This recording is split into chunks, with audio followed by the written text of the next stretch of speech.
ऐसे लगता है हमको कि हम बहुत कुछ कठिन करेंगे मतलब कुछ बड़ा मिलेगा, हाँ हाँ। पर ऐसे नहीं है। ये सिर्फ सोच है, सिर्फ सोच है।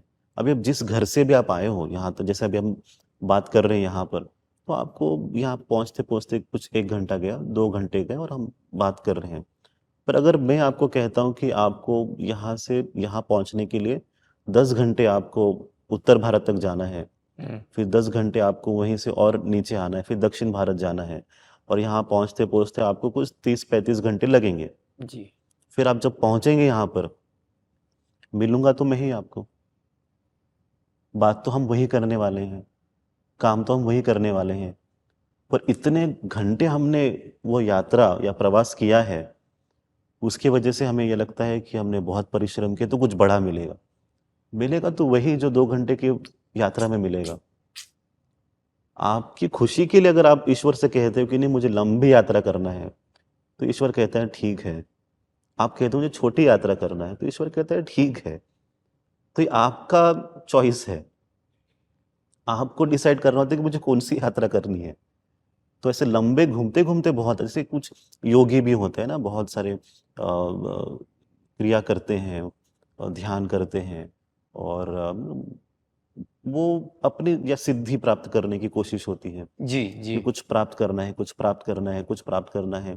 तो ये सब फंसे हुए रहते हैं, हम्म, हम्म, क्योंकि भौतिक जगत में भी आपको पैसे कमाने हैं या शोहरत कमानी है, वैसे आध्यात्मिक जगत में किसी को सिद्धि को कमाना है, वहां तक पहुंचाना है, और ये दोनों फंसे हुए हैं। तो सिद्धि प्राप्त करने के लिए फिर जन्मों जन्मों की यात्रा शुरू होती है, फिर दूसरा जन्म, फिर तीसरा जन्म, फिर चौथा जन्म, ये चलते रहता है। जो ईश्वर से प्रेम करता है वो एक ही जन्म में मुक्त हो जाता है, वाह। वो और बार बार नहीं आता।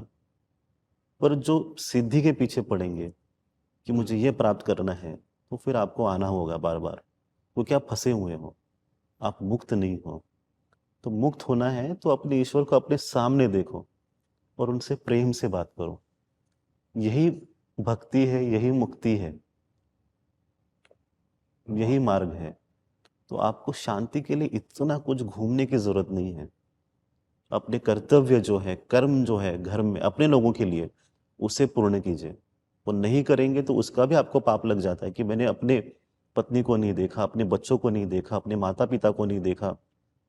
जो गृहस्थी चलानी है वो आपके ऊपर है। वो बिना कि अगर आप 3-3 4-4 घंटा सिर्फ ध्यान में बैठे हो, कुछ भी नहीं मिलेगा, कुछ भी आपको नहीं मिलने वाला है, आपका समय व्यर्थ होगा। इसीलिए जहां पर आप हो अपने कर्तव्य ठीक से निभाएं, अपनी जगह, अपनी उम्र, इससे आपको पता चलता है कि मेरा आज का इस वक्त का कर्तव्य क्या है। तो जीवन एकदम सरल हो जाएगा। आप देखेंगे ना, सिर्फ पढ़ पढ़ के इंसान का मन जो है ना बहुत कॉम्प्लिकेटेड हो गया है, जटिल हो गया है। जी जी उसको जी। सरल करना है तो आपको सरल ज्ञान चाहिए, सरल आध्यात्मिकता चाहिए, और यही रास्ता है। मुझे लगता है कि हम्म, जब तक इंसान को ऐसा नहीं लगता कि उसने कुछ किया है, हम्म, हम्म। उसको लगता है जब तक पसीना नहीं आया तो उसको लगता है कि मैंने काम नहीं किया है। हाँ, ये एकदम सही, एक सोच है ये। ये सोच है। सोच है, आप उसे लेके चलते हो। जैसे भगवान गौतम बुद्ध, जब वो बहुत कुछ उन्होंने मार्ग अपनाए, सब कुछ कर करके वो त्रस्त हुए, और बाद में लगा कि शायद मैंने खाना छोड़ दिया, मैंने ये ध्यान किया, चक्र ध्यान किया, सब किया, किसी कुछ नहीं हुआ। तो उन्होंने कहा कि अभी मैं मध्यम मार्ग से चलूंगा, जिस वक्त मुझे जो लगेगा मैं करूंगा। तो उन्हें उन्होंने आंखें खोली, उन्हें भूख लगी, उन्होंने खाना खाया। जैसे उन्होंने खाना खाया, उन्हें वह अवस्था मिल गई, पूर्णत्व की अवस्था, वो सिर्फ अन्न ग्रहण करके। जब सब कुछ करके हो गया, नहीं हो रहा है, नहीं हो रहा है, नहीं हो रहा है, तो मध्यम मार्ग से उन्हें मिल गया। तो सत्य क्या है किसी को पता नहीं।